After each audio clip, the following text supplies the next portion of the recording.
week 1 of season 2 of the Reap Smite League. This is Dinosaur, joined by Lucio Horde and Tobias.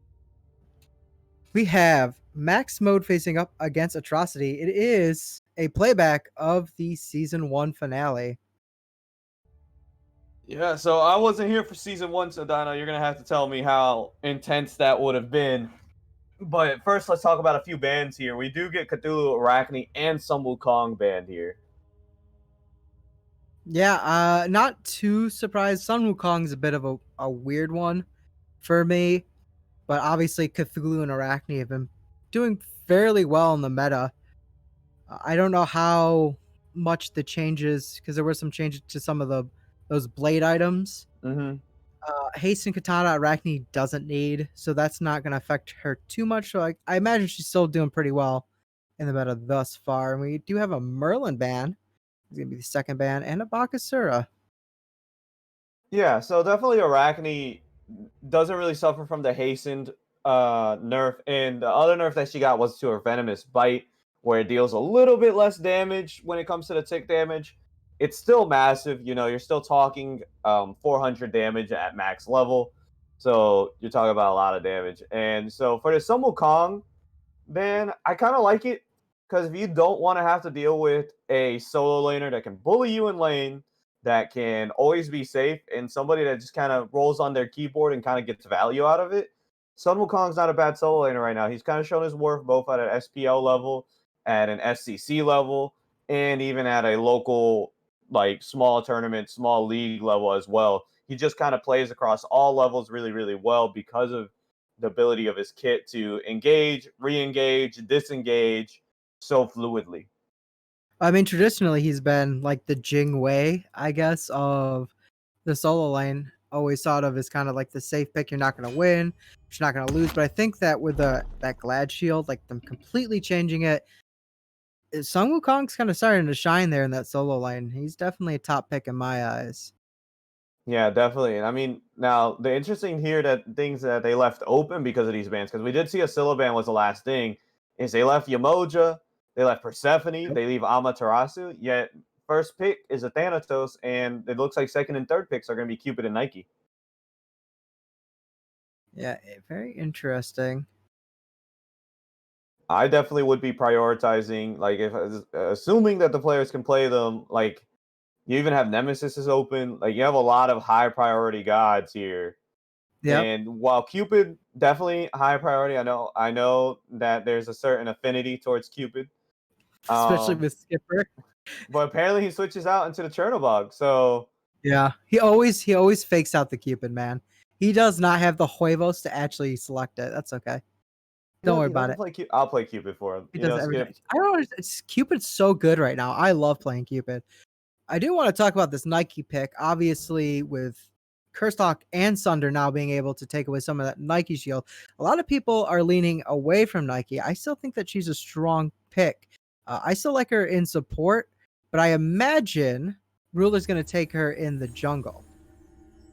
Yeah, that's possible here. I definitely like Nike in the jungle. I don't like the Nike when there's a Thana locked in Yeah, already. that's a fair point. I'm not sure if I'm a big fan of Nike popping her shield to get the extra survivability and then hovering death. Just boom. Great. Yeah, that is true.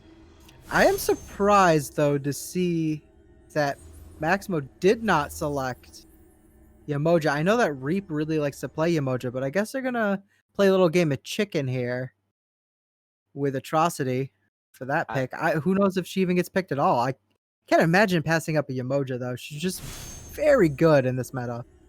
She's super, especially if you pick on Oleron. Like if you're Atrocity, you have to be looking at banning out of Man, Yamoja. yeah. Because Jeez. Oleron Yamoja is kind of gross. Yamoja can ensure that you stay within the sanctified fields. It also works really well with Agni and Thanatos, as they're able to lock you down a little bit easier. And it kind of screws over Odin too, because imagine Odin puts up his cage, and then you just Yamoja on top of that, or Yamoja in such a way that he can't do anything except leap in. And if he Right. leaps in as Odin, you won. You won that fight. If he Yep. didn't kill you with that leap, he's dead. So Jing and Neja getting banned out here. Yeah, it's interesting too because they did select an Agni, which also kind of counters that Odin pick. But I know that Brockus really likes that Odin, so I learned the Yeah. hard way last season trying to play a rat solo. You weren't ready for it. You had to wait. You had to wait a little bit longer. It was the first day after the season patch, and I was like, "Oh, dude, this Ratatsker totally baller." I didn't run into like any counters, and then all of a sudden he picked Odin, and I was like, "Oh yeah, that would do it." So here we go. We get a Morrigan and a Guan Yu. Guan Yu probably gonna go to the support on the side of Atrocity. They like to run the Guan Yu support for some reason. It seems to work well for them, so can't really say too much against it. Yeah, I mean, but now you're looking at 4 physicals on the side of Atrocity here, and so like the problem there that you're gonna run into is that these are also 3 physical melee gods, 1 physical ranged god that has a global ultimate. But again, kind of the problem with this draft is that all of these gods are kind of susceptible to Thanatos ult. Guan Yu, great pick into all run. But this Amaterasu is also going to be forcing out some strange things out of this red team. They're going to have to play. They're going to have to play somewhat safe. And Baba Yaga gets picked up. Baba Yaga, I think, might be one of the better picks here, but they left up so much. Like you don't have Yamoja, Persephone, Nemesis go all unpicked and unbanned in this pick ban phase. So definitely going to be interesting on what they do. Who do you favor based off a draft alone here? Based off of draft, I mean, I like MaxMode's draft better, but I know what each one of these members of Atrocity can do, and these are all their favorite picks basically from last season, and they can do some work with them. Yeah, So that I interesting to see how agree. that plays out. I think that Max Mode has a better draft. Atrocity definitely relying on that early game stuff. We kind of saw something similar in the earlier sets this week with running like a unorthodox comp, and both times those don't work out. And so I'm not sure if this one will work out for sure because again, Nike gets hard blasted by a Thanatos. And Guan Yu and Baba, sure, they ignore Oleron ult in a sense, but Cherno doesn't unless he ults out. Odin sure doesn't, and if you ult on top of a Odin ult, you're definitely putting them in a bad spot. So, I mean, definitely gonna have to be particularly careful because Agony can also burst down Baba Yaga really fast. Yeah, I mean, Agni's probably low key one of the best mid laners in this league. And then it's Thorn Mocha on that Agni, and his Agni is just it's so annoying to deal with. Let me tell you from experience. And so eh, it's going to be a very difficult matchup for Don to play into, I think, in this mid lane. And then you have the Nike on Ashravina, who is a sub on this game. So we'll see how she does with this Nike. Now the problem with that horse pick, Nike ruins Horus. She ruins Horus if Horus is going into the support. She also ruins Ama. Depending on which one goes into support, I'm not quite familiar with It's going to their. be Horus, yeah. Yeah, Horus gets completely ruined because he's not CC immune during his dashes. That's So correct. she can literally put up that shield and completely put him out of position, put his skills on cooldown, and he has nothing to do. Yeah, and I know I would not be surprised to see Reap rush that Sunder or that Ankh early on to counter that Nike. Yeah, I mean, the horse is going to have to look to rotate out of that duo lane as fast as possible Yeah. while not leaving Oleron completely ruined. And so that's Well, definitely going to be a very careful playing game. So, like, essentially around level 5 is when I would expect Horus to rotate out. yeah, it's going to be pretty tricky overall because Alaran, not known for his great escape ability. I mean, he's got his ults, and that's about it. So, yeah, usually you want to stay a little bit longer with that Alaran, but that's always a juggling match because you want to get your carries up ahead as fast as possible. So that'll be an interesting matchup. I think that this is going to be a very interesting game to see how it plays out. I wouldn't be Uh, surprised if Atrocity's ahead in the laning phase, but then MaxMode kind of takes it back in that team play phase. I agree, and I think the game's about to begin, so I'm gonna step out and allow Spooky Mars to step in. I got big shoes to fill, Spooky, so I'm sorry, but yeah, no, I'm just kidding. Definitely good. I hope you guys enjoy Spooky Mars here. I'm gonna pick up actually on the casting desk.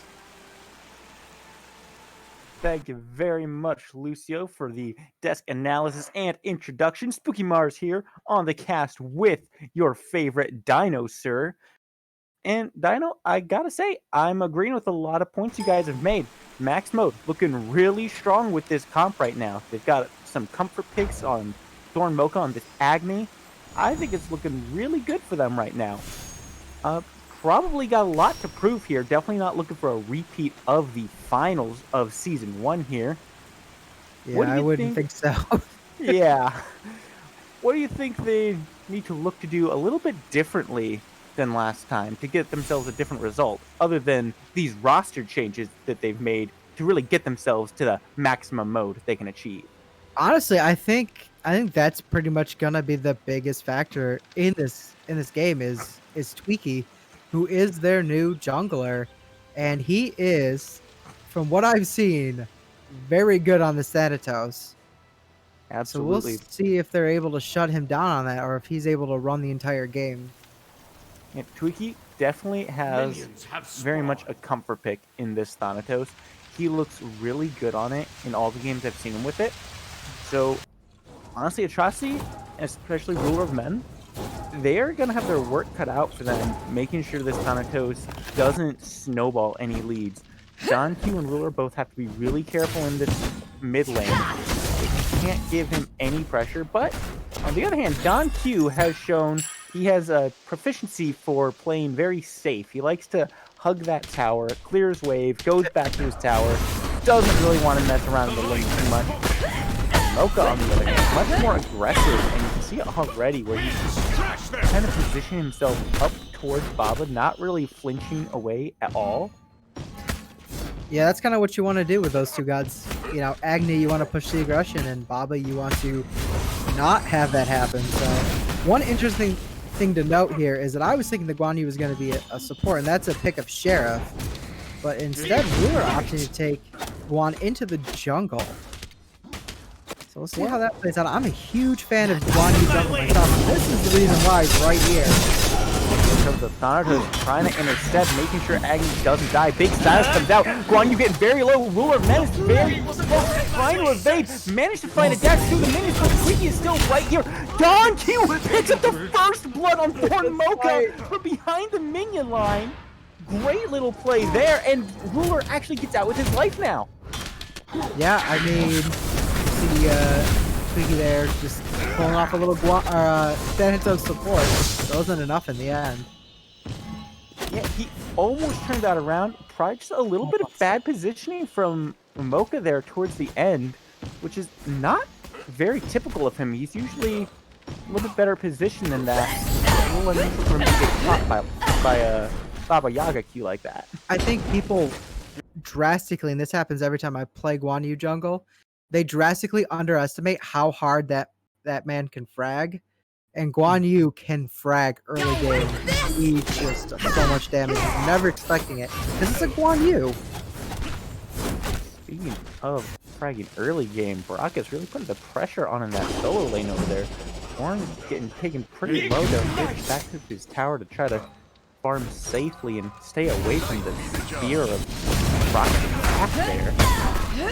Yeah, I think it's going to be a tough matchup for Alma. I mean, she's not known for having the greatest early game. Obviously, with the changes to how the shields work, her early game's actually improved quite a bit, I think, in the matchups. But, yeah, definitely, I think with Odin and that shield, it's going to be a little bit difficult to box him. And here we see the beginning of the end as Atrocity moves to secure the first totem of 2. And I think we can all agree here in the Reek Smite. Wait, Brock is trolling me. Why would you do this? I mean, that's what you're supposed to do. No, I hate it. I've been cast a curse.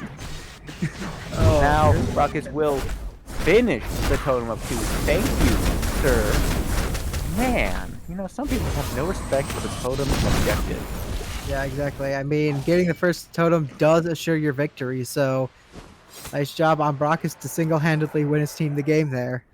However, speaking of victory, though, looks like Guan Yu is trying to get one for his team over in the solo lane, and he does pick up that kill over in solo. However, some aggression being turned onto Atrocity right now does manage to get back under that tier 1 tower line. No deaths given up yet. I'm sorry, Repeat. Yeah, we're seeing exactly what Lucio was kind of saying before, where that Nike is just going to be able to cancel out for us, and that's what's happening. Yeah, and this Nike support pick is actually something that Atrocity has shown they like a lot. They really enjoy these warrior supports in general, whether it's Guan Yu or Nike. Hold that thought. Ruler is still looking for more, trying to get the power result down on Agnes. Gets stunned out, take a little poke him. Here's Tweaky from the air, hovering death comes down. That's a big kill for MaxMode, putting their first one on the board. Yeah, I mean, just good play. Good play. Yeah, great stun from Thorn Mocha. Follows up with that 2 and another bomb, and just as that one lands, it comes down with a Thanatos right behind it, stunning him down, really just making sure he dies there. And that's just great synergy. Or is it max mode? Is it max mode now? They're in max mode, I think, with Tweaky on that Thanatos. That's for sure. You see that Dante is once again placed down that same ward he's shown he really likes in this game, right in the middle of the lane there. Keeps him doing the same rotating through, but hang on. Brock has brought down the pain onto Ornn today. Finally managed to find that kill he's looking for. Ruler taking very low. Has to jump on the horse to get out of there, and Dante's gonna step up and throw some potions there to help make sure he can get out. But hang on, it looks like be the judge. Go around. Thorn Mocha finally gets it done, pushing out the Baba dash. Takes a lot of damage. Tweaky follows up with a big blink and a sight for the kill. Did him dirty with that blink. I really think that this is where MaxMode needs to focus most of their efforts here. Make sure Tweaky and Thorn Mocha can get ahead, focus on the mid lane, try to snowball themselves a lead, keep Donkey down, because his playstyle is very much just on now. He's got kick and bait happening. Hovering Death comes out and down for the execute, and unfortunately Brockus has nothing to say about it at this point.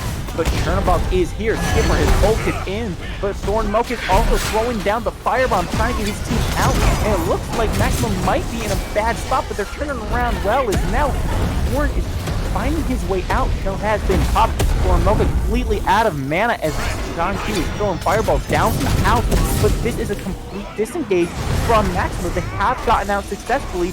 Gave up nothing but a couple of relics on that one. How did nobody die in that engagement?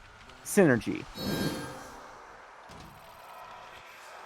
How? No, it was just really good team play all around there, but does open up this Fury for Atrocity now.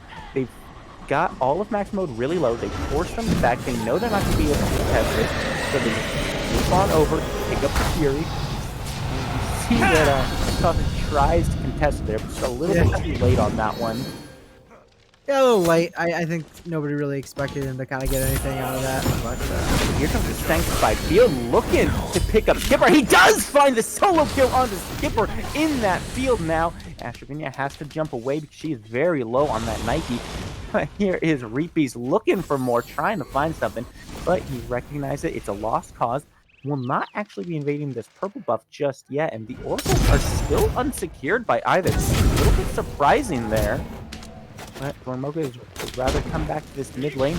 Tries to get some more damage on the Baba. Big damage coming down. Oh, just in time to get that shield, but now Guan Yu is in on the horse. Looking for the damage. Does find a lot of it on Agba here. Tweaky from the air. Big damage coming now. That puts Ruler of Men as the Ruler of Graves. yeah, Tweaky and Thorn are on. Here we have Rocket come in. Cuts off the dash with a great ult. Astrovinia picks up the kill on Thorn Mocha. Now Tweaky's getting very low. It looks like it could be a dive, but they are calling it off. Moving a little bit too low to continue it, not willing to risk the damage that Tweaky will still be putting out with that Fauna Slam.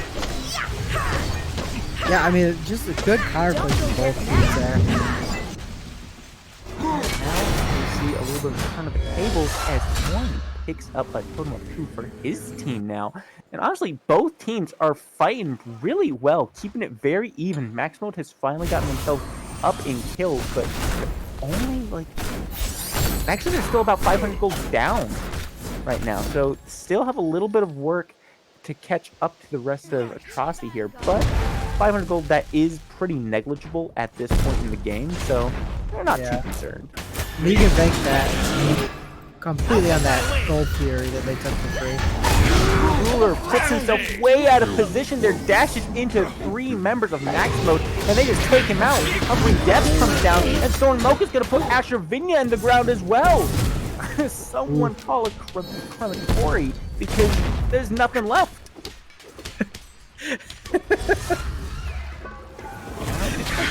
For Don here, that big side. Look at the Thana side damage! It's just 2 shots Don Q. What tower damage? Was there a tower there? I couldn't didn't tell see really. anything. I mean, full stack of minions, the tower. It doesn't matter. It's Thanatos, baby. Rockets is looking to try to contest something, but he's not going to be able to find those minions. Now he might be complicating a couple members. MaxMode broke it out, and now Ruler is once again here. Agni. That's it right in. Nike Ultimate comes out, and he's trapped in the cage now. Rockets picking up that kill. Reepies has nowhere to go as a 4th member comes in. Atrocity credited with that kill, and now they are 4 strong in the mid lane against only 2. And I don't think MaxMode can really fight this at this point. I mean, they only have 2 people. They should fight it.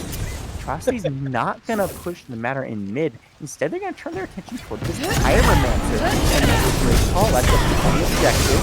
It takes a neutral objective off MaxMode, and it just pushes their gold lead a little bit more. They have lost that lead by just a little bit now, though. But look at the XP. 1,000 in favor of MaxMode now. But here's Hovering Death in the air. Looking for it's Baba Yaga. Oh my god! What happened to the life bar? Baba Yaga is only level 8. Yeah. Tweaky's like level 11? 12? 12. Yep. Yep. Oh, just erases Tanqu's life bar from that fight, forces out the ultimate defensively, and that's a pretty good win there. But it does take Thana ult off of MaxMode now. Yep. It didn't secure them a kill, but it gives them a lot of pressure in this mid. I don't know, who would you say won that, Dino? I mean, I'm going to give it to MaxMode. They forced Donda back. He's going to miss some experience. That's a sanctified field used defensively. That is a huge win for Atrocity right there. That's going to make their next fight so much easier. Yeah, now they're going to probably do that patented thing where they push the tempo of the game. Maybe try to cause some havoc and let their main homie Skipper farm there, so he can get a level advantage of his own. That Primal Fury is going to be coming up, and with Sausage's ultimate down, that's going to make it a hard contention. That's in the air, going right down into Baba, who actually preemptively. Oh, Brockus does find Thorn Mocha in the back of this, but Tweaky is cleaning up Don Q. But at the same time, Brockus has a double kill onto Reef Beast, and now he's looking for more. But Tweaky also returning with a double kill of his own. The Rulerman falls down, but Skipper is coming in hot now, taking Tweaky down, shutting him off. And that's going to be the end of that engagement. He might still be looking for a little bit more, despite not having his ultimate ready. Big stun, and look at the damage coming out of Brockus now. Orn has to step up to try to defend him. Now Skipper is looking to ultimate onto Kuzusak here. He does find that kill, and now Orn is in a lot of trouble here. He's taking damage after being cleaning that one up for the Dia side. That's a free Primal Fury. That was a little too greedy, I think, from Sausage. They're going back into that. I think they probably just retreated and took their losses. They just lost so much more because they went back in there. And I think that had they had that all-around ult, I mean, that could have turned that battle a completely different way. So, yeah, absolutely. If Sausage had his ultimate there, I wouldn't mind him going back in. But with it being down like that, He's stepping way too Oh. far up. He cannot afford that. He should have used it way before that point. Like, team battles happening, that's when you want to use it. And then he wouldn't have to gone back in. But, you know, hindsight's 20/20 sometimes. And Sausage is kind of new into this carry role, at least this season. He played jungle last season, so he's going to probably have some growing pains in that role. But he's looked pretty good on the all-around thus far. He's looking for Dodge. Once again, finds him, and look at the 3-shot coming out from Tweaky. But here's Ruler, then on the horse, looking for Tweaky, not able to find him with the stun. He's taking a lot of damage from Amaterasu at the same time. He does manage to dash out, and now it's MaxMode on the hunt for more of Atrocity, but they're not going to find anything as they disappear back into their jungle. How many more Thanatos ults before we finish? Hang on, Skipper could be in some trouble here. Nah, they're going to call it off. Yeah. Just over the wall. How many more Thanatos ults onto Dawn before we're gonna have to take some mod actions for online bullying? Think we're starting to hit that limit? Nah. He's just making sure Dawn cannot catch up.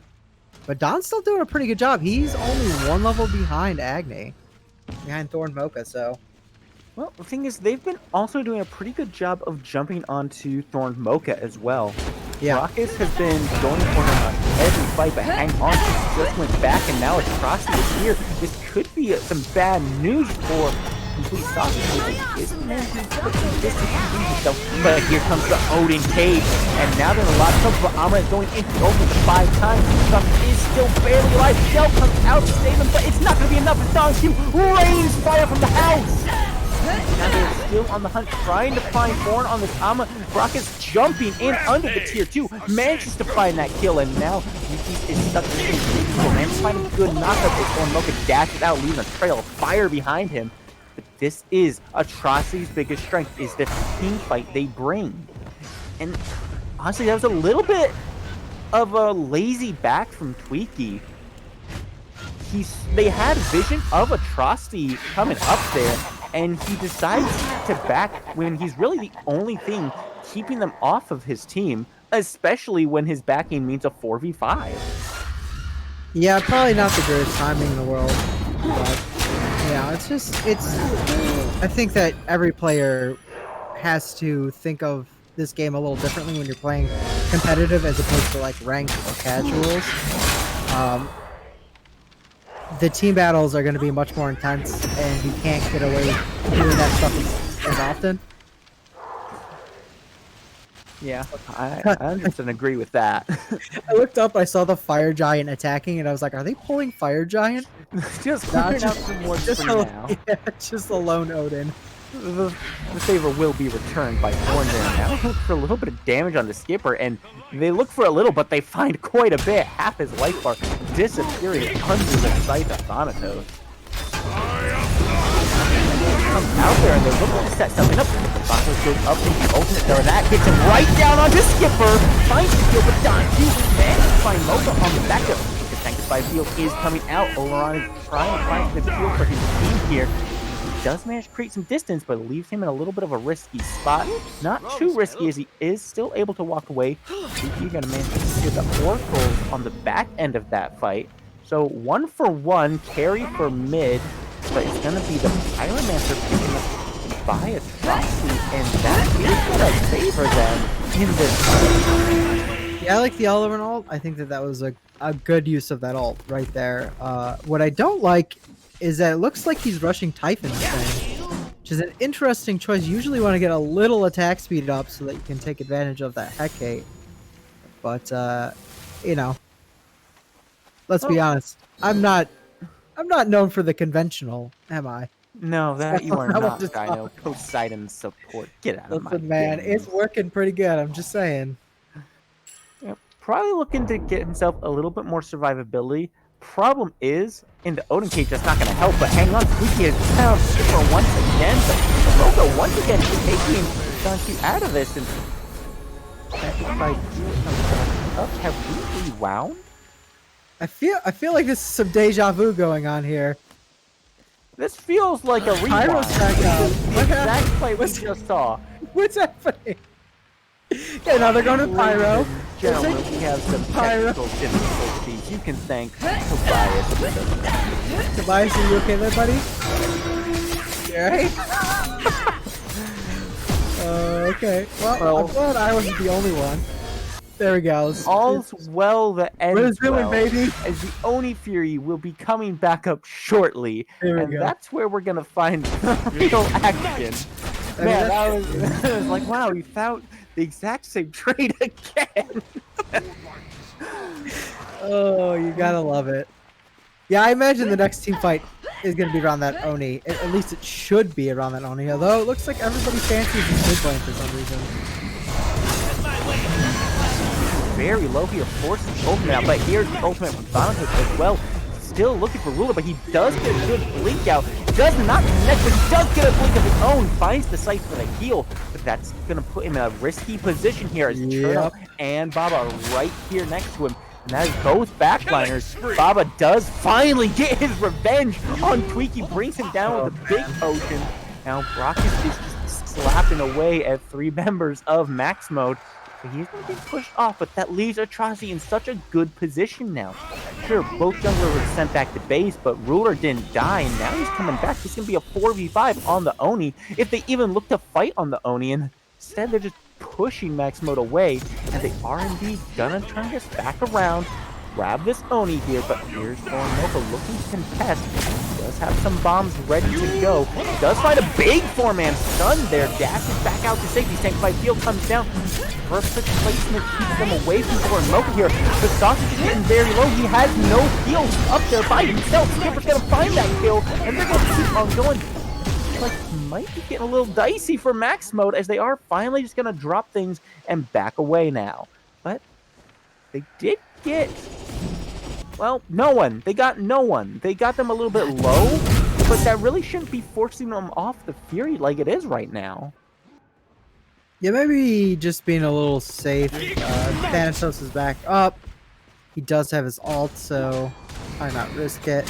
Although, maybe they could have baited Tweaky into being greedy again. Who knows?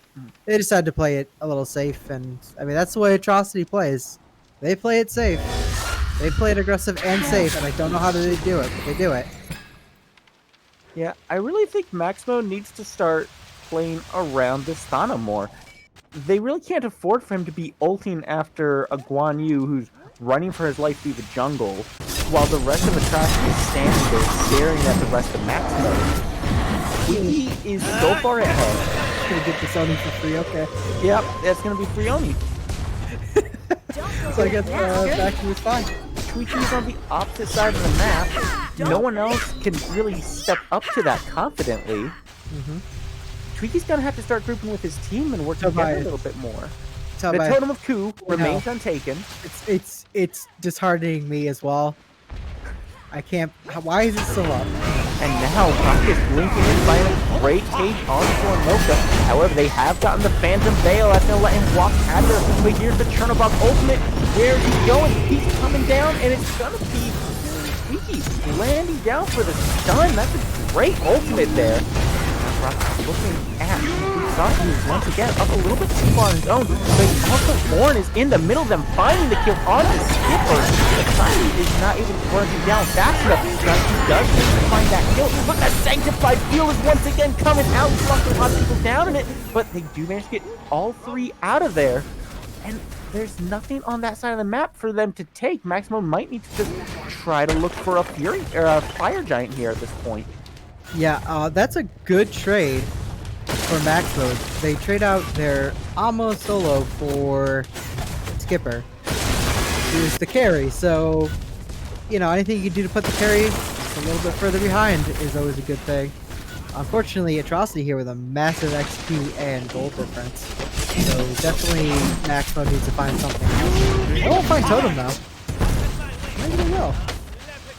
Take a look at those levels real quick. Despite all the ganks onto Don Q, as many times as Tweaky was just putting him in the dirt, he's 3 levels up on Thornmoka right now. Yep. And that's because Thornmoka is 1, 5, and 7. He has been dead longer than Don has. And I think that really he's been trying to be a little too much in these team fights. He even went over there and took Totem. And he probably should have maybe farmed a little bit more. So Yeah, he's really gotta look at his farming here a little bit, get some of these camps going. Maybe not be dashing towards enemies in fights. Maybe not be walking towards the enemies in the fights. Maybe trying to keep some distance. Are you trying to say as a backliner you shouldn't dash into the enemy team? As crazy as I it just can't sounds, agree with that. I would recommend that. Look, I think we've all seen my CERN, and so I wholeheartedly disagree with that maneuver. Yeah, we have. It's kind of a different look for Thorn Mocha here on this game, though. He's normally a lot safer on this Agni. We still see a lot of the same aggression, but he doesn't normally get punished for it this much, and maybe that's just an adaptation from Atrocity, recognizing how aggressive Mocha likes to be, and realizing how they need to respond to it. I think that you pointed that out. He plays it aggressive, and I think that Atrocity are in fact targeting him. Whenever he's a little too far up. Well, they get a tower in the left lane for free once again here. It really looks like MaxMode isn't on the same page as Atrocity here. They're not really responding to them as they rotate these objectives. Like, you don't have to rotate to the same objective, but they're not even counter-rotating to a different spot on the map. They're just kind of sitting in mid, looking at minions. I feel like they're maybe just a little bit lost. Because that game kind of turned quick, right? Max Mode was winning, they were winning, and now they're not winning anymore. And I think that Atrocity's focus on these objectives has really played off to their advantage and given them the lead. Yeah, and Dino, I want to talk about builds for a second. You want to talk about builds? I would love to talk about builds. This my favorite thing. is a wonderful item. It's my favorite item in the game. Maybe we don't talk about builds with you. You're kind of a bad person. What? No. What? No, Sledge is good. But why doesn't Guan Yu have Sledge? He has Rune Forge. Yes, coming up, trying to find Skipper, but he just dives into a wall. Now it looks like he might get getting punished for this. Look at his health bar dropping. Thorn Mocha does manage to step in to help heal from him, but Don Q is going to take Ornn out of that one, and now Skipper's coming down on complete sausage, and now Agni is the one falling to Ruler of Men. And it looks like Reepies is also not going to get out of there. That's a double kill for Skipper 13 now, and really, I think they have to turn this aggression down. Sure, Tweaky is level 19, 10 and 2, but you have to look at the rest of your team. Agni is 3 levels down. Sausage is 2 levels down. Your frontliners are levels down. You can't running at them this way because it's just not working. Yeah, that's what I was trying to say. I mean, they were ahead on levels this whole game, and now they're not, and they're still playing like they're ahead. And so they're getting punished for it. And this Thanatos is going to really lose its usefulness once we start floating towards the later game. So they're going to have to figure out a good way to play, and that might involve turtling under some objectives. And, oh, hello. Completely for free. No one on MaxMode is around to test it. Instead, they're putting all their to Brockus and Ruler of Men over on the solo lane. And you know what? That might not be a bad plan, to be honest with you. If they could get a kill or two here, that would put them in an advantage. They're likely, being so far behind, not going to win a battle at Fury. So they target the tankiest members of the Brockus. However, Don Q might be the kill they're looking for, as the house is getting very low, and Tweaky does find that kill from the hovering death. Okay, pull him up. That is what they wanted to find. Don't take another battle. We're going to take another battle, and Ruler Men is switching from that solo lane. Now Tweaky is very low in that cage, no healing available. Doesn't find a way out, but it's right into Skipper 13 as he rains Crystal Death down onto 2 members of MaxMode, and that's Maximum Death happening right now as they're still looking for more. And Guan Yu, no mana at all, but taking down a Phoenix does not require mana, my friend. It only requires 1 mouse button. Yeah. What does he need mana for? You know, they're just gonna let him have the Phoenix for free because it didn't group up, they didn't retreat. That's what I was saying. They got the pick, they made the play, and then they tried to get too much out of it. They hovered and they waited around, and that allowed Rockets to make his engagement, lock them down, and Skipper just comes in swinging because that's the only place that Tweak was able to run to. Now the Mickey falling down. They're going to try to defend this last Phoenix, but can they do it? It's going to be a hard defense, not without Ruler of Men or Thorn Mocha. They don't have a defense anymore. Ruler of Men picks that kill up as 3 Phoenixes down, and honestly, this is looking really good for Atrocity. 20k in the lead in gold, 23k in the lead in XP. And they should have retreated. They should have went back to Ruler. They should have punished Ruler for being so sloppy and split pushing, which is just silly, right? That's what they should have done. But instead of defending the Phoenix, they opted to just take a stupid team battle in the mid lane, and I think that is what's killing them right now is just poor decisions of picking battles, and it's tough. Let me tell you, it is really tough to make the right decisions when you're in it and you're behind. They're now going to fall to Tweaky here, but they have 3 lanes of fire minions pushing down, and it doesn't look like they have anyone rotating to defend them. Now, Brockus has found complete sausage on this mid lane here. Thorn Mocha is nearby, but not quite in range, but now they're going to be collapsed onto Brockus. Trouble as the silence comes out, but here's the cage, and this was all a bait from Atrocity. The shield comes out, so does the Sanctified Field. They do manage to find a way out, and they've got so much pain raining down on them right now. Ruler of Men's going to find the field onto the are still alive from the back here, but now Ornn is also falling. Thorn Mocha has managed to find a return kill onto Brockus, but now it's Atrocity jumping in, finding a lot of damage onto Thorn Mocha. He tries to dash away, but Don Q says, "No, sir, you're gonna fall right here." Now he just and Freaky looking to defend this Titan against 3 members of Atrocity and 3 lanes of Firemen. It's getting very low, it's already below half. Someone said 20%. Can they do it? It doesn't look great, but that is gonna be game number 1 going to Atrocity. I mean, I'm sorry. Did we have like that thing happen again where we had a replay? Because there was another bad team fight that they took in the mid lane and then they were punished for it? Yeah, they just got a little too aggressive towards the end there. But as we get ready for game number 2 here, I am going to hand you guys back over to the desk, and I will see you in game number 2. Do we have a desk? Is it just me? Hi, everybody. It's Dino here. All alone on the desk. As Lucio is not available, so I will pretend to be Lucio for this desk cast. No, Lucio is available. I am available. I said that at me, man. Technical difficulties here. Yeah, no, amazing game. Honestly, it was kind of like a back and forth. It flowed a lot. I watched it pretty much all the way through, which is probably what I should do as an analyst, right? Sure. Yeah, I think so. But no, I mean, definitely, I do want to mention a few things. Like Tweaky hard carried early on, hard carried. About 12, 13 minutes in, he was 10 out of the 12 kills. And he even ends 12 out of the 16 kills with a kill participation of 14 out of 16. So that's super, super good. So I'm starting off on a positive note because everything else I have to say not as positive for MaxMode here. And I'm saying this in the hopes that they can kind of fix this up. Absolutely.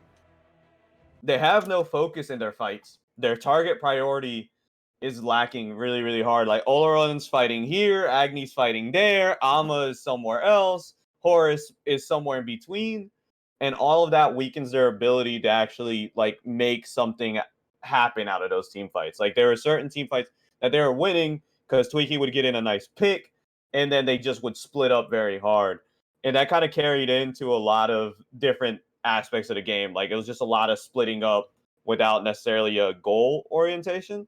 And so this is where I kind of want to talk about Atrocity's play. Atrocity knew, hey, look, we're losing that early game, but kills in this early part of the game do not matter. Objectives do. So they were able to secure gold after gold, pyro and fire, like all of those things they were able to secure relatively with ease. Because even after being down, and I think you guys noticed on the desk, Baba Yaga, despite the fact that pretty much early games he was killed every single time, ended up higher level than the Agni. Even at the end of the game, 2 levels above Agni. Yeah, I mean, you hit it. You hit the nail right on the hammer. I mean, it's just tough. Like you gotta, you gotta. One of the things is you can't only fight in an early game. You have to find farm, and I don't think they found any farm on the map. I don't know how they That's were not finding farm, but they that's they it. did not find any. I think that was it. They started off very well, getting kills, but they did bubkiss with it. I mean, not really much of anything. And then I think later on, they sort of had that problem where you don't realize that you're weaker than the other team because they've been Mm-hmm. solely farming more efficient, even though you had more kills. And so you were taking fights almost assuming that you were going to win them because you were more powerful, but you weren't. I mean, look at this 2020, 19, 20, 20 versus your team, which is 20, 18, 17, 15, 19. Not a single member of your team other than Tweaky was above level 20. And, your frontliners are several levels and your AoE is a couple levels behind. And so that stuff adds up in those team battles. And so when you have a 4v5, you're thinking, well, we have the 4v5 advantage. Not necessarily because the other team is way over leveled on your team. Absolutely. I mean, not only over leveled. Like, let's talk about the gold differential. Like, your Oh, yeah. highest gold earned is 16k out of Mhm. Thanatos. Their lowest is 16k out of their support and out of their solo. Yeah. I mean, That's not what you want to see. Like and then the damage numbers here also Oleron at 7k. 7k damage. Oleron. yep. Like, and another thing to kind of highlight on Atrocity side that they played really, really well is that they were able to actually ward very effectively, and that has to do with the fact that they got that chalice early on. They got chalice at the Oracle, but 14, every single one of their players above 10 wards. Dong Q putting down 23 wards, living in that ward life. Um, Well, it's really funny because Reap Beast only placed 6 wards, and last season he placed more wards than there were minutes in a game on many games.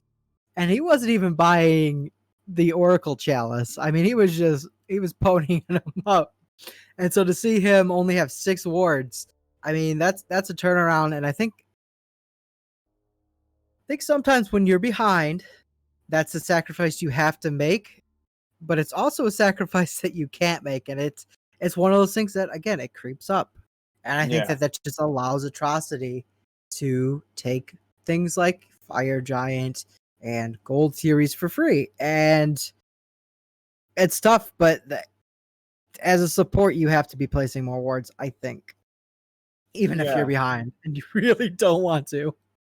And I mean, we're gonna go into this game too, picks and bans, but like what I'm thinking for MaxMode that they kind of need to work on going into this game too is they need to communicate better on what the target is. Sometimes we're gonna have, sometimes what they're gonna have is that Thanatos or Tweaky's gonna want to go in, get a kill. That's fine. There it is. If he's confident in doing that and getting out by himself, that's fine. You do not have to follow up that engagement. Yeah. Sometimes there would be that disjointed engagement where Thana would get a nice pick, and Tweaky getting a respect ban. They banned out the Thana. They said no. We want to see what else he can play, and we're gonna see if Tweaky, we're gonna see what he can do. Like, is he gonna actually be able to expand beyond that Thana pick? Yeah, that's a big question, I think. And I mean, from what I saw, Twiggy was a star in that game. Like, he was able to play really, really well. But I think at a certain point, he was kind of confident, almost teetering on overconfident. But he started putting a lot of weight on his shoulders to actually carry the game out. Yeah, I think that he almost tried too hard to carry the game out towards the end, and like I said, I think that MaxMode played very, very well early game, and then they let things kind of wait out, and it's very easily correctable things. I think, They need to, if they have the early game lead, they need to start looking for those objectives. They need to start looking to steal jungle farm. They need to start making it more difficult for Atrocity to come back. And so obviously that's something that's easier said than done, but that's stuff that they have to push the tempo, right? They can't just get comfortable and then allow Atrocity to do their thing, which is basically farm you out. So Yeah, that's the thing. Like it came down to an out farming as well. Is that you have to realize, hey, yeah, kills are cool. You know, they make you the talk of the game. But what also makes you talk of the game is winning, and the only way you win is by farming because you need to have those levels. You need to have the items to really come online. The reason Olaron was at 7K damage is because you didn't find farm. My dude is level 18, doesn't have any items. Olaron doesn't do damage without items. That's what his passive is all about. yeah. So we did see a respect man from that into Agni, and we're gonna pick up a Scylla instead. What do you feel about that? I think that Skipper is too much of a coward to lock in that Cupid. That's what I think. He's not gonna do it. Oh wow, what a shot. Please, like you're gonna play a pop. He heard you. He heard He's done you. it. He's done it. Unbelievable. He did. Anyways, let's get back to that Scylla. I like Scylla. I'm assuming that's gonna go to Thorn Mocha. I don't know if that's gonna fare any better than the Agni. I think that's gonna be the issue, and I think that Atrocity is gonna go back and start targeting him again. Hey, Yamoja though. I love Reap on Yamoja. I like that pick. I will say though, like the Scylla is one of the safest mages in the god pool for mid. So definitely does have a little bit secure in terms of like not dying early on. But I will also say they just drafted a really late game comp by picking up Rom next. Like that is super late game. I mean, on one hand, yes, but Rom's also able to steal objectives. He is, and so Scylla. That's basically, hey, we don't have to fight you at objectives. We can just kind of chill on the other side of the map and be like, hey, we have vision. That's good enough, right? Yeah. So we do see Baba and Rat ban. Baba, another respect ban. Not liking what they saw in game one, where the Baba is kind of able to not necessarily run it down, but definitely cause some trouble. Now we'll see. Chalk.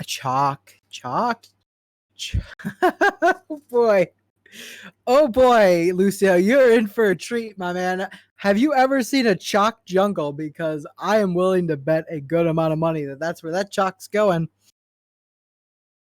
Chalk jungle, I mean, you know, it's shock and awe, and no pun intended for the lightning stuff, but it's definitely like one of those things. It's Jungle's trash. really fun. It's so bad. It's so trash. Like you could be honest, it's really bad, and somehow though Ruler does it. So, look, who am I to judge? Who am I to I'm judge? gonna be real. Part of what makes jungle really fun, right? Yeah. Is that you can play whatever the hell you want in jungle because what you're doing is throwing off everybody else. Like you can play a shock in jungle mainly because Rom's gonna be expecting like a burst in order to kill him, but Shock doesn't care about burst. Shock is just like, I am gonna pursue you to the ends of the earth. And I'm gonna be okay with that. You're on the tower? Cool, whatever. I'm gonna throw out my axe and I'll be there. Look, I'll be honest. When I saw MaxMode ban Horus, I chuckled a little bit. Cause I think it'd be a cold day in hell before you even see Atrocity play a Horus support. That's fair. And I mean, you definitely get the Nike pickup again for support. And Nike was able to kind of stay out there. Like despite the Thanatos and stuff that we talked about in the casting desk, like they weren't necessarily able to lock down the Nike too hard. And so Nike was able to do whatever she wants. And I kind of want to talk about Kali for a little bit here. How do you feel about the Kali running into this comp?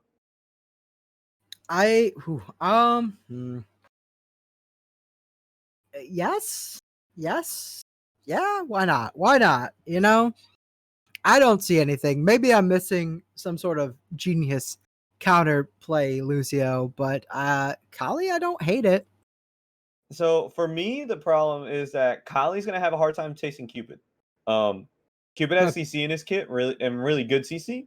Not super spectacular, but for ADC, not nothing to scoff at. And so if you can lock down that Kali in a bad position, Ganesh also has really good CC in his kit. Though the silence not really going to be as helpful, but his stun is going to be super helpful. But I want to see this Kali being looking for this Merlin. Yeah, I think that's probably the easier of the two. Although you are forgetting that Skipper is absolute trash. So, no, I'm just kidding. I'm kidding. No. I mean, hey, look, Joking. I'm I'm not gonna fight joking. here. I'm joking. Yeah, Skipper MVP carry. I don't think it's fair for me to say that. We'll see how he does in this Cupid. I'm excited. I love me some Cupid, and I'm excited to see Skipper finally man up and play Cupid. So We'll let's definitely go. see it. And yeah, we're gonna see that shock in the jungle and stuff like that. But I mean, I do like Kukulin as well, because Kukulin puts a lot of pressure in that back line. And he's the only problem that I have with Kukulin is that if he's not in berserk form, he's kind of susceptible to Merlin's death circles. Because Salmon's Leap is only so good to get you out of very few things.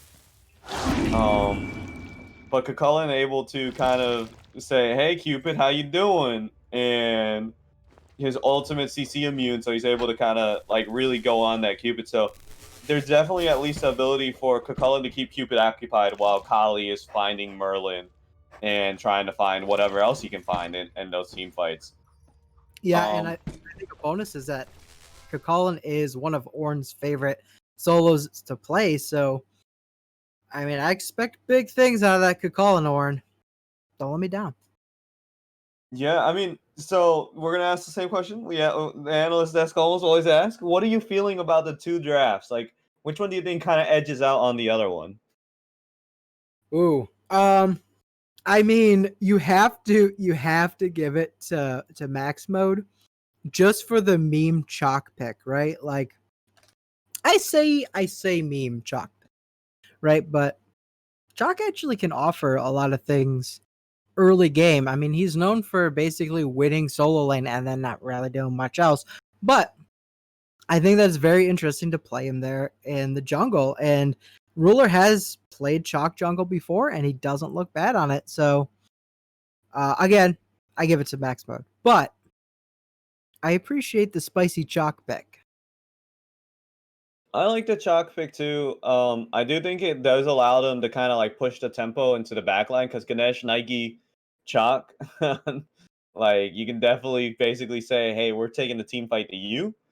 But I also agree. I think that based off of Drafalo, Max Mode does have really good ways of getting out of a lot of things. Because, for example, Yamoja, River's Rebuke, you know, doesn't really lock down anybody but Cupid, because Ganesh, of course, can clear obstacles and Nike has her leap. But forcing out those leaps and stuff like that is really good.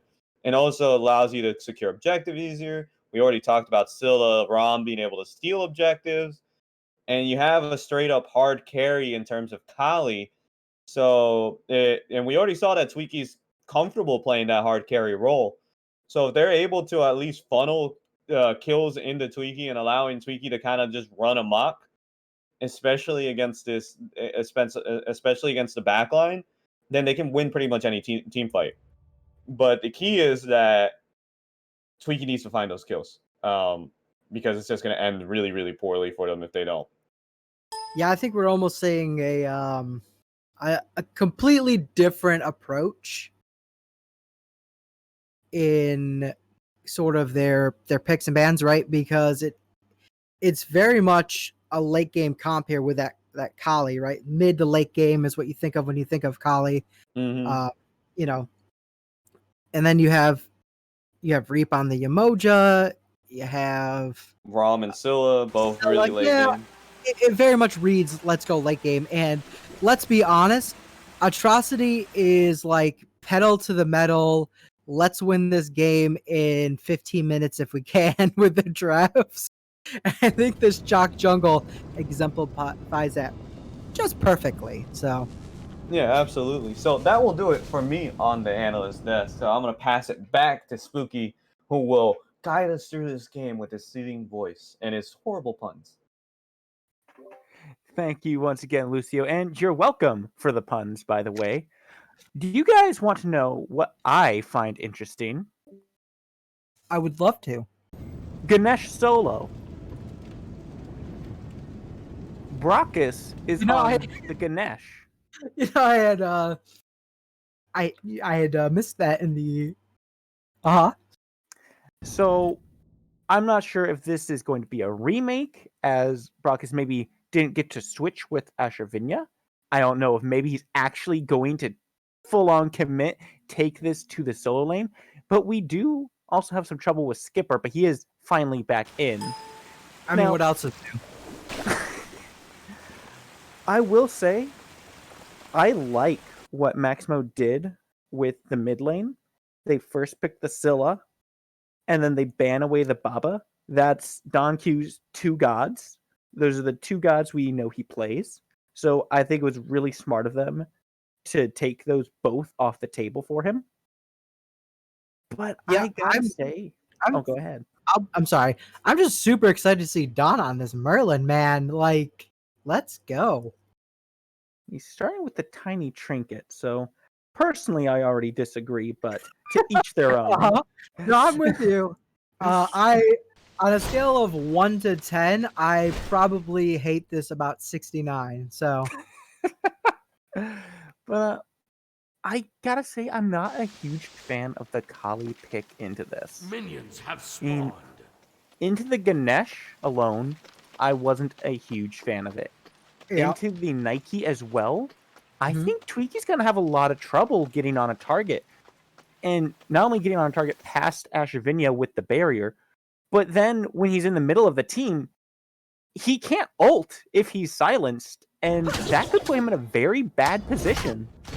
So he's going to have to be very careful. He cannot play this like he did the last game, where he's just jumping in and trying to three-shot somebody. Okay, but consider this Spooky, right? Fascinating. I love doing that to people. It's like my favorite thing. Words for wisdom. I get a little bit of pressure onto Skipper 15 here. Maybe an early poke, but go for that mid lane real quick. You see Merlin's already at those mid camps, taking those. Has a level lead over Scylla. Maybe didn't get the full XP from that speed buff, but she has just now cleared it up.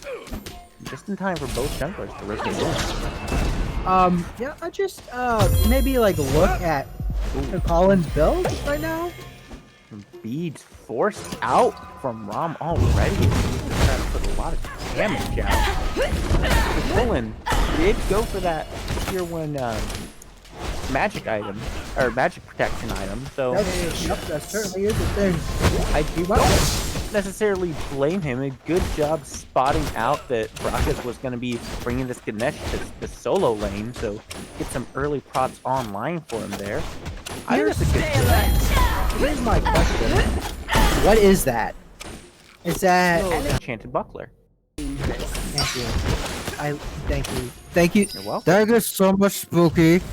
No, but Absolutely. like, what I'm trying to get at is, what is he playing it? Like, is he gonna?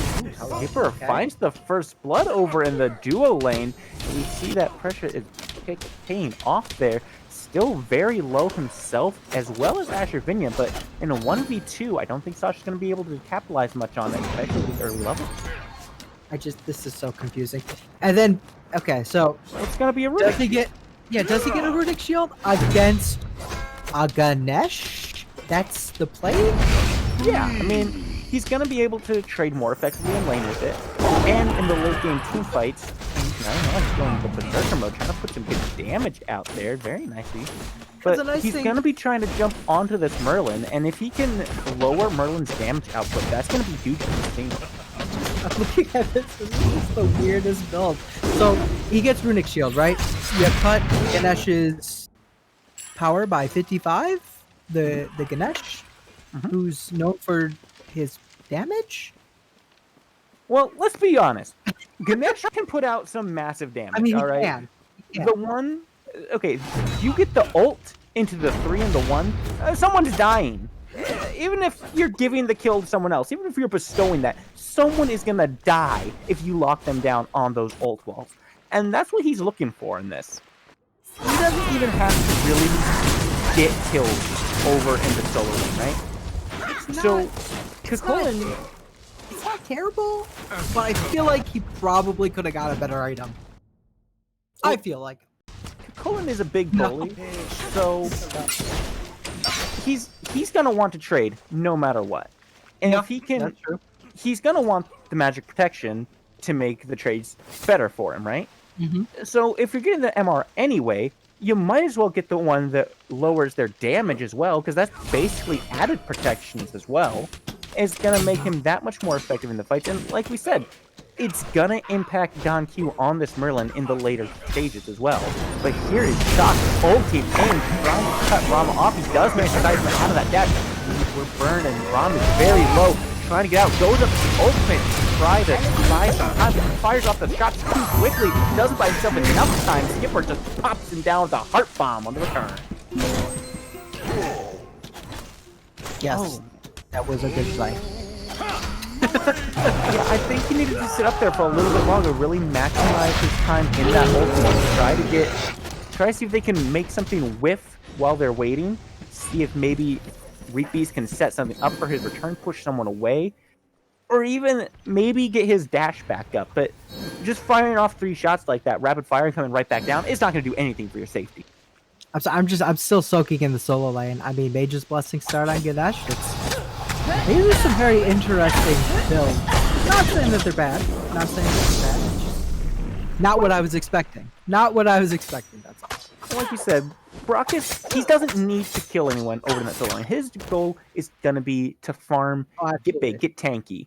So I mean, you're get playing the the Mage's Guardian. Blessing, help your wave clear, and just don't look for the fights. No, yeah, like I said, it's just this is. I mean, the Ganesh. I wasn't ready for the Ganesh. Wasn't ready for the Ganesh, man.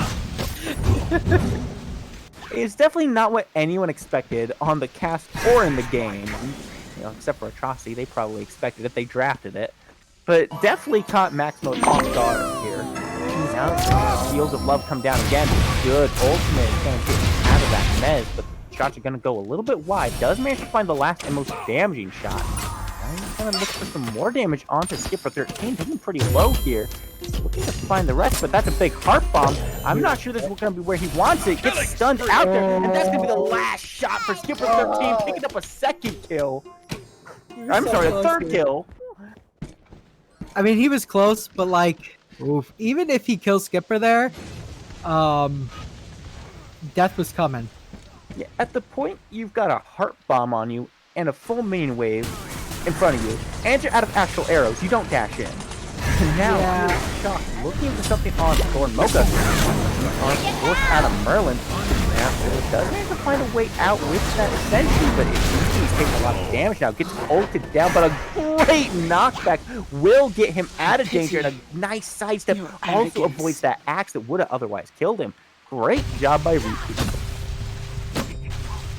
Yeah, I mean, I was like wondering where that Nike went, and I look over and she's in solo lane. So, cool.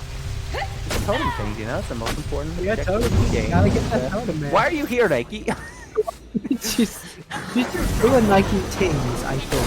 So, We'll remember once again on Silicon. Look at the damage being put out.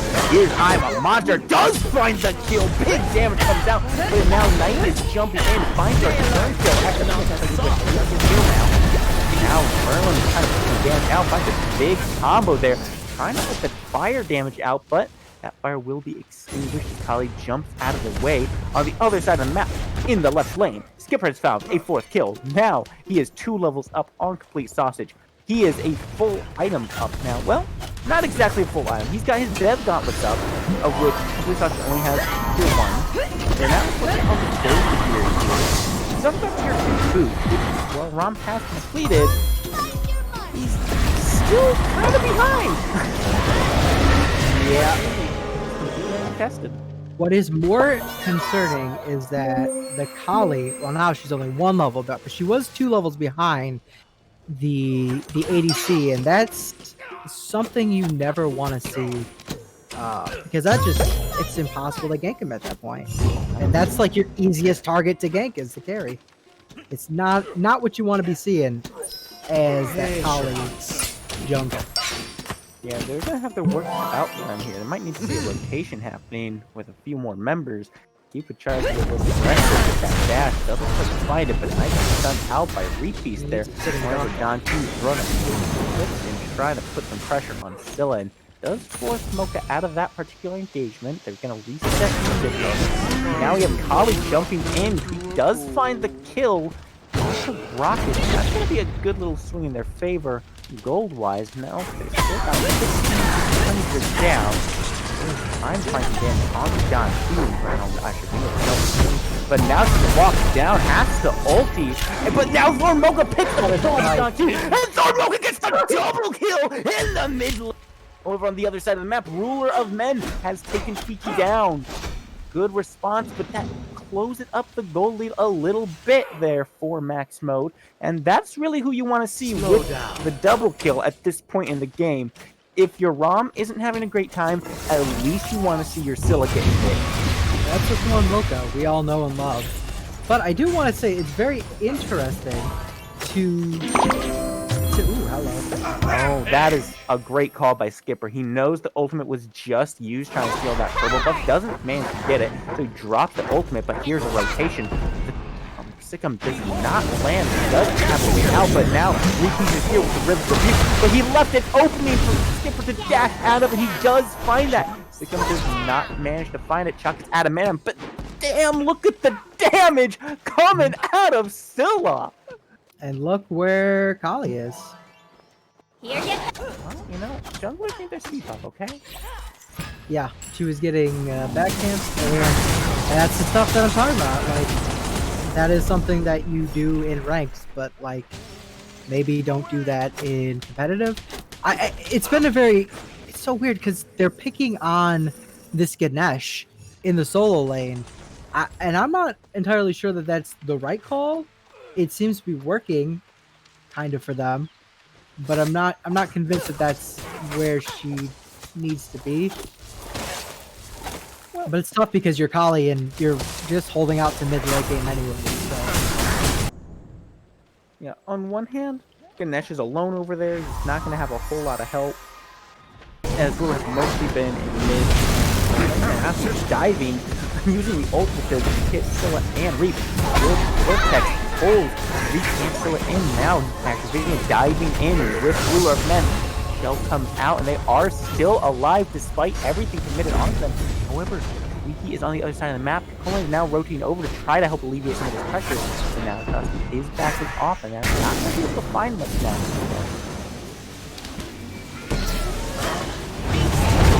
Is caught a little bit out. Monster goes wide, but Thormoka still picks up the kill. However, Tippy return knows that he managed to get out to the light. Now Tippy and the wall are trying to find Nike. She is still alive though. Notice Tweaky's ultimate is still up, but now Broxton made a rotation. There's the big damage coming out. Breaks that kill to Asher again. Now might be in some trouble as Merlin is turning his attention towards him, but Ashervinia very dangerously low, and Orn is still giving the chase, and now the only half is popped by Kali, using it to jump out and escape, and Orn is still on the chase, trying to find Ashervinia here, does finally pick up the Nike on the very back end of this, but there's still 3 people in mid. Skipper's gonna find Thormoka, who's been left alone with no mana, and now it looks like Orn will maybe find a way out, but he's still looking for a fight as now Complete Sausage is here. But Sausage is 3 levels down. He can't take this fight. He needs to be farming over in the long lane while he has this opportunity. Okay. So I probably would not have chased that Nike. I mean, it's tough, right? Because she's got like one itty bitty tick of health. But because you chased her, now Thormoka is a sitting duck. And Skipper just comes in and takes advantage of that. So, That's yeah, it's a little bit rough, I think. It's a rough call because it's tough to fight off that temptation and sit back with your boy, but I think that they needed to kind of regroup and just defend there instead of chasing down that. Yeah, I agree. That was a little overeager. And now Skipper has once again gotten a kill onto Sausage, who's still 3 levels down. Skipper's now got 7 kills. Taking a little bit of trouble there. Merlin's brought some good damage there. He's trying to keep the aggression up, but now Repeat is trying to get out. Uses the Riptide to knock himself away. Gets out of there. Now it's gonna be the Oracles and probably an Oni Fury being looked at by Atrocity here. I don't know that MaxMode has anything to say about it. Scylla does have her ultimate. She's got a lot of damage. They don't have any good secure on the side of Atrocity. They have dropped it on the monster's view, but it's gonna be tough. But Thormoka does find the kill on Skipper 13 with the crush. Just a massive amount of damage. Now Brock uses his ultimate cutting. Often uses escape, but Ruler Men does get credit with that kill. Another crush is popped, putting a lot of damage down.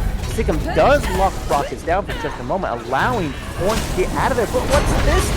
Is Tweaky jumping in. Thormoka has found a kill on Rockets now, and the pain train just keeps on coming as Complete Sausage brings down the arrows from afar, and now Orange chasing under the tower looking for Don Q. Does not find the hit that they were looking for there. However, the tier 1 tower could still be falling very soon. Actually getting in a lot of trouble. Not connected. He does get stunned, but that's not going to matter to Orn, who still picks up the kill. And now it is the tier 1 that fell, and now it's going to be Pyromancer being looked at by MaxMode. I mean, thank God for Thormoka. He is really helping the team stay in here. And I think that right now, MaxMode almost has to focus Skipper because he is a level 15 carry, man. 15 minutes into the match, and he is so much farther ahead than all your players, except for Thormoka, of course. So I almost think Skipper at this point would have been an objective himself. Yeah, absolutely. And it helps the fight so much that they take him out right at the start of that. I mean, Absolutely. he just dashes right into Scylla, who, frankly, Thormoka almost dies there, but Great Crush just completely obliterates Skipper, gives them that edge that they need, allows Thormoka to get out, and they just keep turning the fight further in their favor after that. And like you said, that's what they need to do. They need to just keep focusing on Skipper. As Twiki has just been shredding, activating his life bar. Now Repeat's picking up a kill for himself there onto Don. The ultimate is popped. Do come out. Now Sill's getting very low. Heart Bomb is on her, but she is going to avoid the kill there. Twiki picks up Skipper now. A double kill onto Astravinia. However, Ruler Man has found Mocha all by himself and taking that kill off the table now. Rock is rolling on and Reach now. Rotating in, trying to help out, but Kali's getting so low, he's gonna have to jump out, goes over Nash, but he's being locked down. No, it was actually Reepe's being locked down. Kali still has a way out of this. Twiki is jumping his way to safety as far as he can, and it looks like he will in fact get out of that one. That was a hands down win for MaxMode. Right, and you can see it in the levels. They've caught back up. They're back in it, man. And XP and gold. They didn't do anything with the kills. They didn't get Oni Fury. They end up losing a tower, right? But they're back in this game. Yeah, I think it was a good call not to look for an Oni Fury there. After all, they just ran from that hit, and they knew that other members were standing there on it. So one of the drums that I was beating was, they weren't doing anything with the kills. And when you're behind, that's not necessarily your objective. Your objective is to catch back up. And make sure they don't get this. So they don't lose the Oni. They do end up losing a tower, which sucks, but they did catch up in level. So I think that they came out ahead in that trade. Yeah, you can look at it. See, Rebeast now has 2 levels over Astravinia. Orn up a level on Brachus. Unfortunately, Rom still a couple levels down, but the monster is up, but gonna hit nothing now. The glove comes down.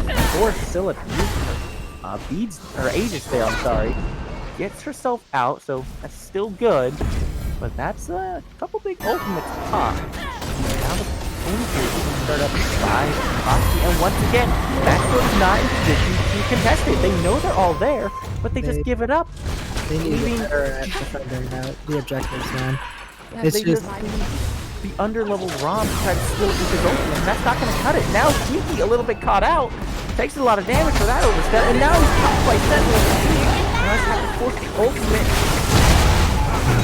He does stop that aggression, but Ornn, I don't think, got the message that this was not the fight they were taking, as he is running in by himself, finally realizing he's all on his own here, turning back to his team, who's now stepped up to help defend, but they've got ultimates down. They have no ultimates available on the side right now. Now, Doc has been found by Ornn and Rootbeast, but it might be Rootbeast and Ornn found by Chalk, as Atrocity is coming right back in now. However, those two AoEs do not connect with anyone. They'll just weave their way through the damage fields. Probably just taking her time getting in this team battle. Just, you know.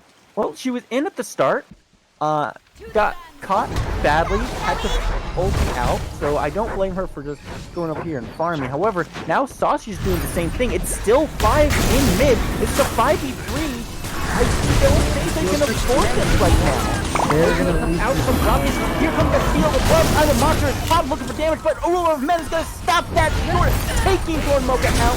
Now connection very low. Brock is taken down by his Reef Beast. Like he might still have a fight on our hands as Ornn finds down T1, puts him in the dirt. Now it is Skipper stunned down very low. Tweaky finding the kill with the tick damage from the daggers. Now Sausage is trying to continue to fight as the power falls over the right lane. He's gonna jump right on in. Tweaky is still looking for Astrovinia, and that's a big knockup coming out of Cullen. And she's trying to bury them away, but here is complete Sausage completely nailing her with those autos, and Ornn's gonna pick up that kill. And now, look at this title! They're looking for an objective! It's a Fire Giant, but that's a big knockup from the Fire Giant! Two members of MaxMode, as Rom is now tanking the Fire Giant. No, somebody pull off. Very bad. Please don't. They're not zoning. He's getting ready to go in. They're trying to drop it now, but it's so low already. Ornn has to stay in. Also here for the so low. It is Atrocity! It secured the Fire Giants! Oh no!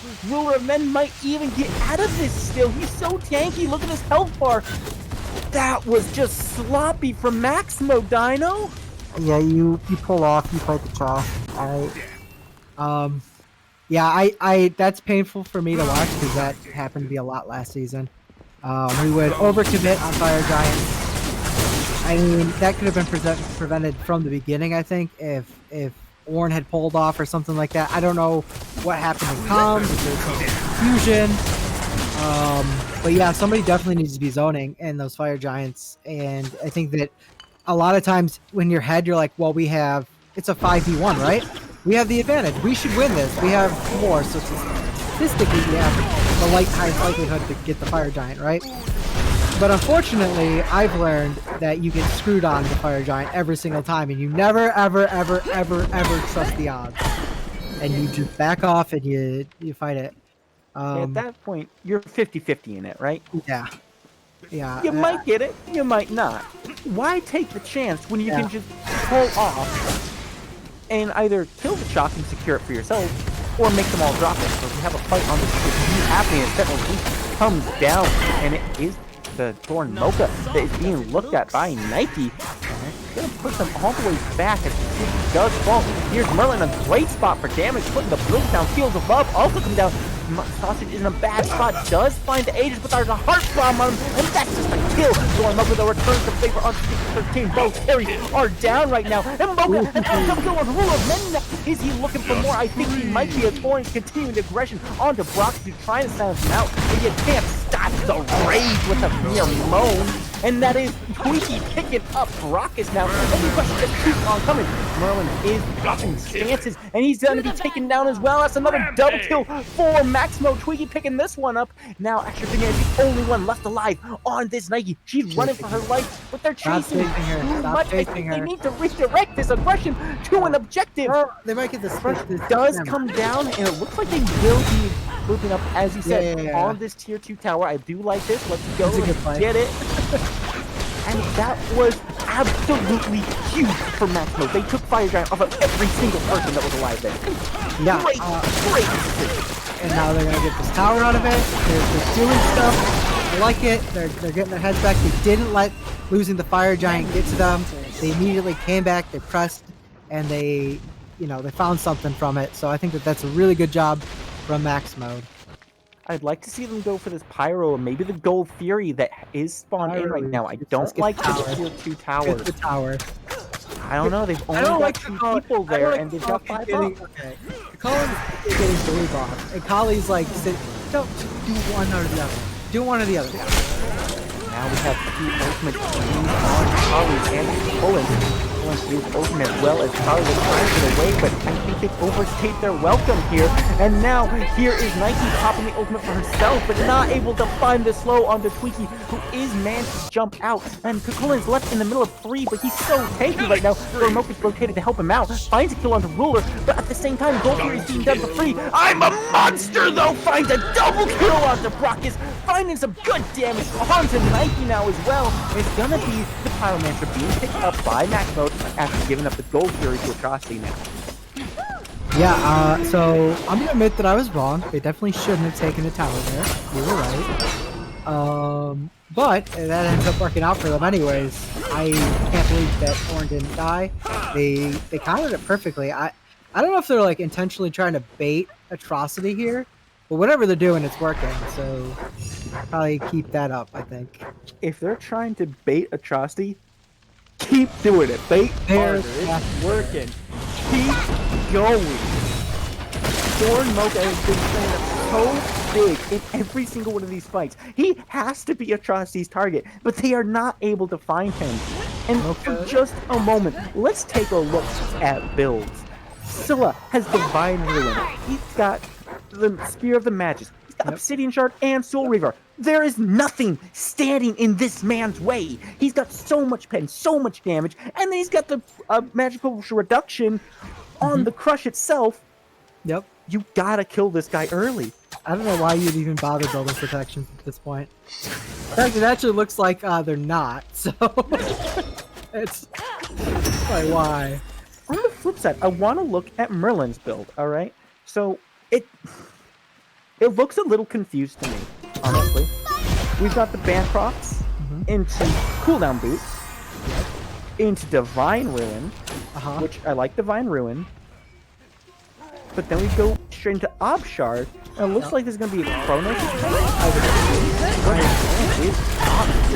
Very low, and it could be a big kill, but he does find a stamina out, but he does find the Berserk transformation for that shield, and he is still alive right now. This is still a fight. However, Piki is so low. Forced the ultimate out early. I don't think he needed to use it there. Or Thorn Mocha might be in some trouble here. The Heart Bomb is popped, but no stun, thankfully for Mocha. But the River's Rebuke comes down in the mid lane, cutting off that aggression. Trembling 3.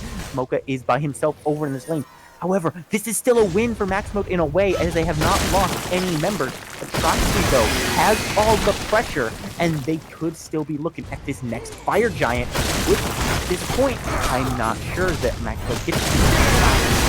Is there a single ward on the Fire Giant? I don't see any. From Atrocity, though. Well, I don't care about Atrocity. And now, look, they have no vision on anyone on Atrocity. They should be assuming they're on Fire Giant right now, but they're not rotating to it. Thorn Mocha actually goes back, and they get a free Fire Giant here. This just doesn't seem like proper awareness. Yeah, I wonder if it's just a little, first game of the season. You're not quite, in the flow. I mean, you got a new jungler. Sausage changed his role. So I wonder if there's just, like, some hiccups in that area. And they're just not all on the same page yet or something like that. Because, I mean, they look, like, at their highest, right? In these teams, they look phenomenal, right? They look like a team that I don't want to deal with in a team battle. But then they keep making, like, these mistakes. They're not, like, on the objectives when they should be. They're not... I don't think I've seen them defend a single objective this entire set, which shouldn't happen, ever. Right? Yeah. But it's happened. So... something's off, it seems like to me, with with what is basically, I mean, the second best team in the league last season. And now Skipper does find a kill onto Sasha. I'm a monster's pop for the speed buff, but Skipper's gonna get a double kill on that one. This is really bad for MaxMode now. They are in a maximum spot of danger. They've got only a 3v5, and these 5 all have Fire Giants. They've lost their burst mate. They've lost their carry. It's just up to the tanks of the jungler to defend this Phoenix, and the River's Rebuke is doing a good job of it. However, Nike is still gonna get out, but Ornn is right here on top of it. Look at the sight of Rebuke here, ruler of men, forcing an ultimate out of reach here to keep himself alive. And now Ornn's left by himself. Skipper's gonna find that kill, and this is gonna be now a 2v5 against Fire Giants.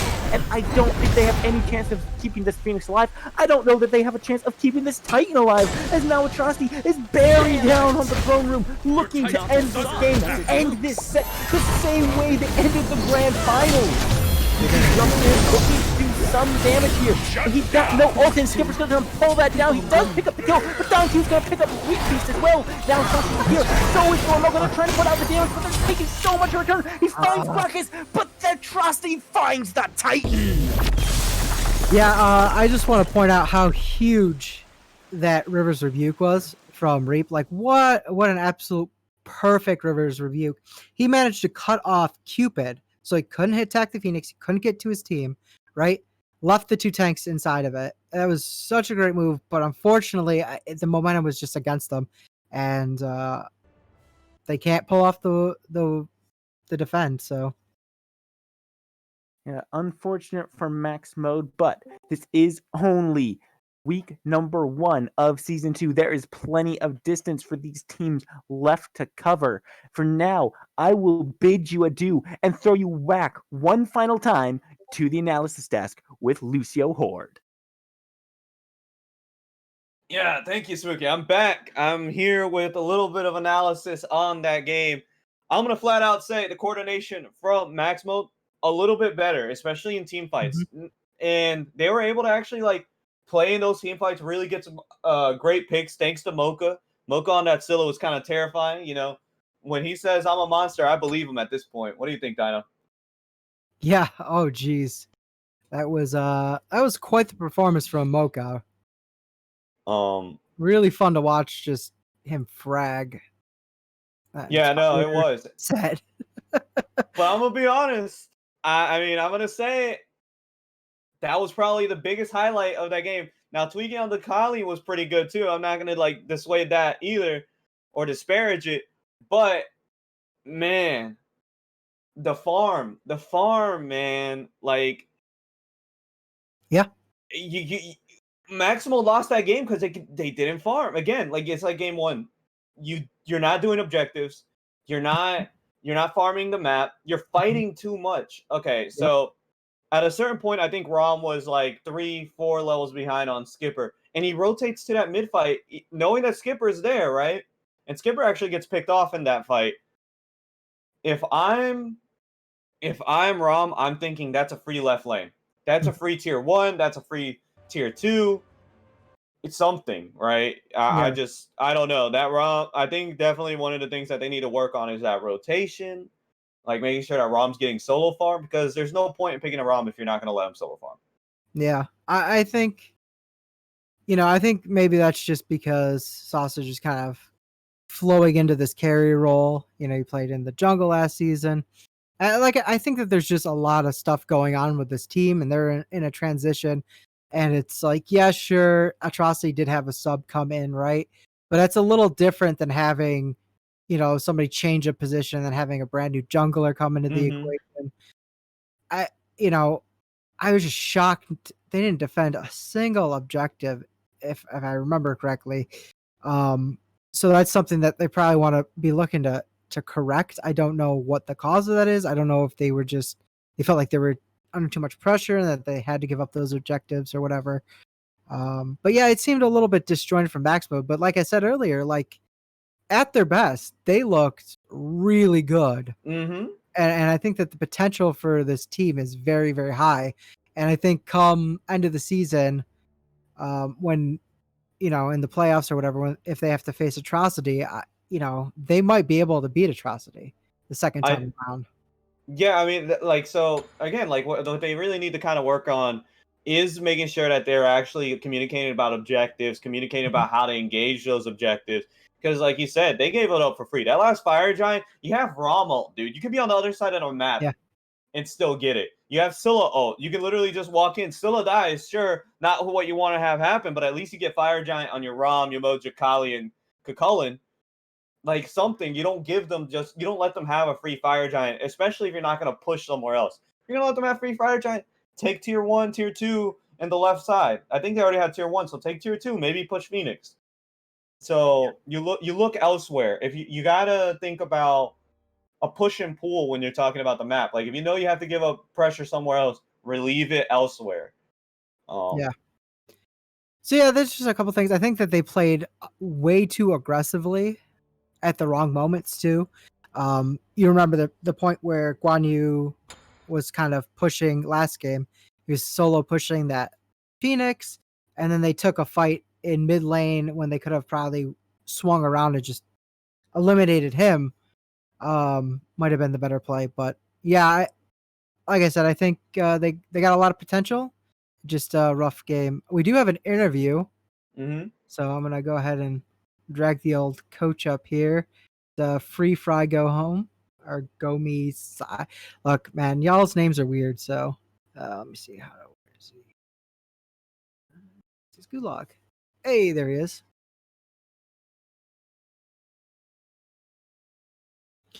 Free fry, you there?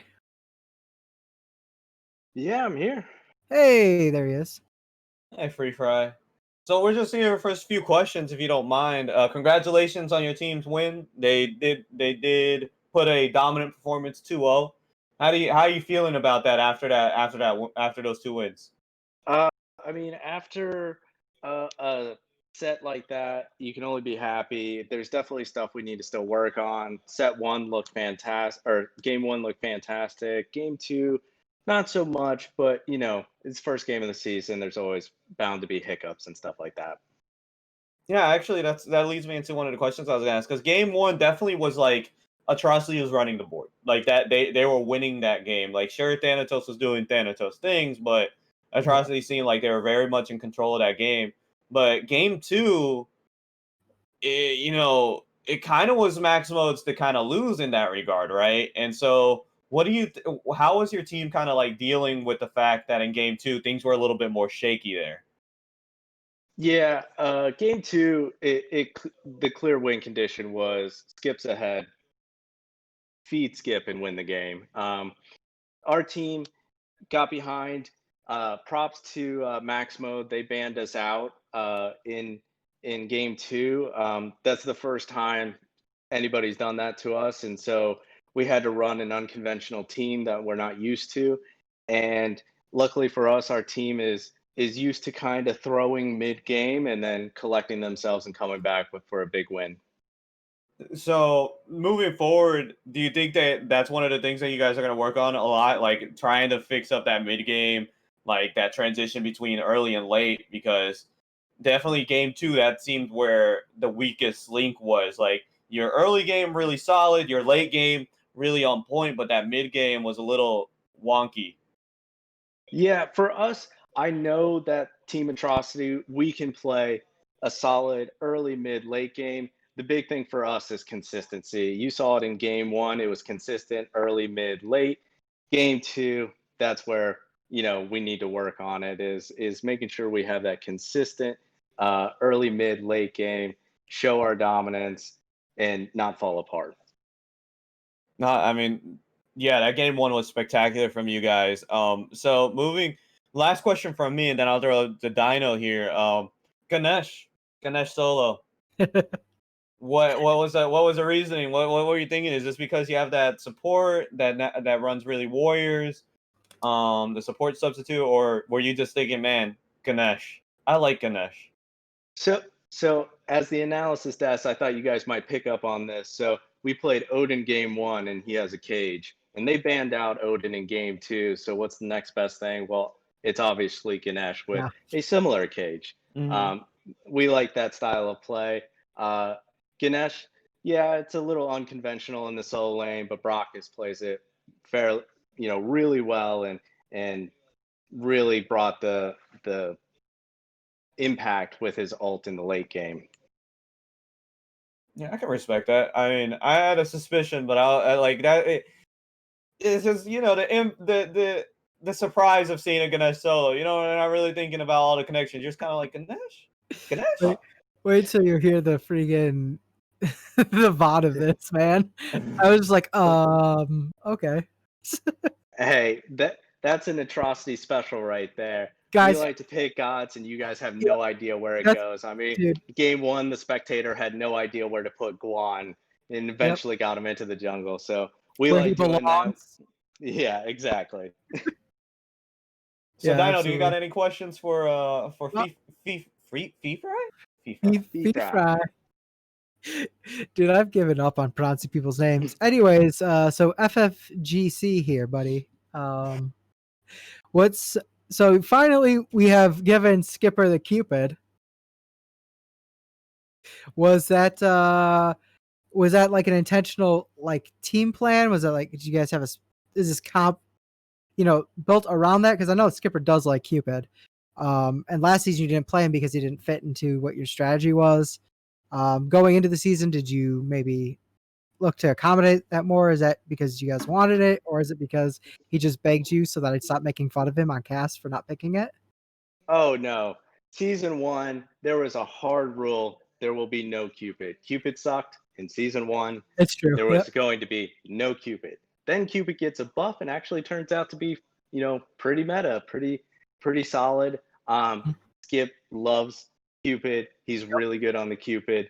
Now that Cupid is kind of actually has lane clear, we don't necessarily need to build a team comp around it, but Cupid, has a huge ult, and Atrocity loves huge ults, and that's our play style. So it fits in well. It's not like we have to build around it. We just incorporate it into our team play. Yeah, I think I don't have any more questions. I think that Lucia hit most of them, so that was the other one. Yeah, I'm good with any questions. So definitely, thanks for being here, Fee Fry. Man, I'm gonna mess up that name every day. Yeah, But just tongue twister. But no, thanks for being here. Congratulations on your wins. Good luck on your next set. Unless it's against me, it's not against me. So good luck on your next set.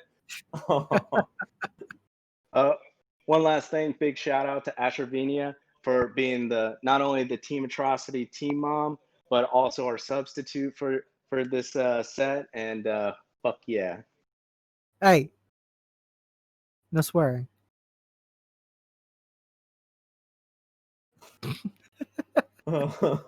So I think that'll do it for us here on production side of things. The casting desk was Dino, Spooky, and we had our spectator today, Tobias. And I was part of the analyst desk, Lucio Horde, with Dino Sir, of course. And it was our pleasure to give you a viewing spectacle for today and to cast these two games. Dino, any last words?